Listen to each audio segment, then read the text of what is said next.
Bonsoir, monsieur le ministre. Bonsoir, monsieur Samta. Merci d'être avec nous et déjà, félicitations pour votre promotion. Nous allons dérouler avec vous l'action de votre département. Merci beaucoup. Bonsoir, madame Koulibaly. Bonsoir, monsieur le ministre. Alors, il faut dire que plusieurs opérations audacieuses ont été menées sur le théâtre des opérations, avec à la clé la reconquête de nombreuses zones longtemps restées aux mains de l'ennemi. Cela pendant que le ministère opérait d'importantes réformes et continuait à se renforcer en hommes et en équipement. Bienvenue, Tonsa. Sangaré Kalirou, alias Abdul Kalirou, cadre terroriste autrefois actif dans la province de Sourou, neutralisé le 10 février 2025. Kalidou, chef terroriste opérant depuis le parc d'Arli, éliminé lors d'une opération dans la zone de l'Est le 1er avril 2025. Abdul Badré et Abou Suleiman, cadres terroristes mis hors d'état de nuire dans une attaque repoussée où les ennemis se comptaient par centaines sur la base de Foutouri.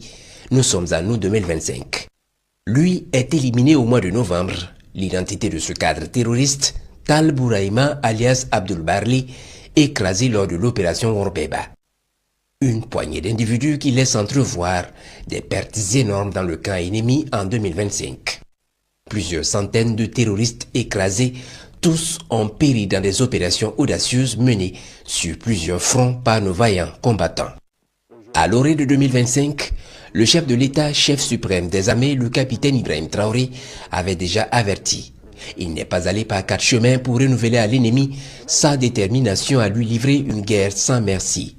Et dans une logique de guerre totale, le théâtre des opérations connaît une densité dès l'entame de l'année, ajoutée aux opérations stratégiques logistiques au profit des populations.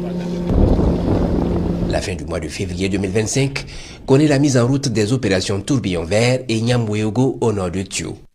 Plusieurs autres initiatives sont prises plus tard dans d'autres parties du Burkina et jusqu'à une date récente, Orbeba, Carapace et l'Almasga au mur de glace. Cette dernière notamment permet aux forces combattantes de se poser dans des sanctuaires ennemis qui depuis au moins 5 ans passaient pour des recoins imprenables. Pour dire que les forces armées nationales ne se contentent pas d'attendre, elles vont chercher la menace pour la neutraliser. Et pendant que les opérations coordonnées se multipliaient, l'armée a continué à se renforcer en effectifs et en équipement. L'année écoulée a vu la création dès janvier de 3 nouveaux bataillons d'intervention rapide, BIR, le 26e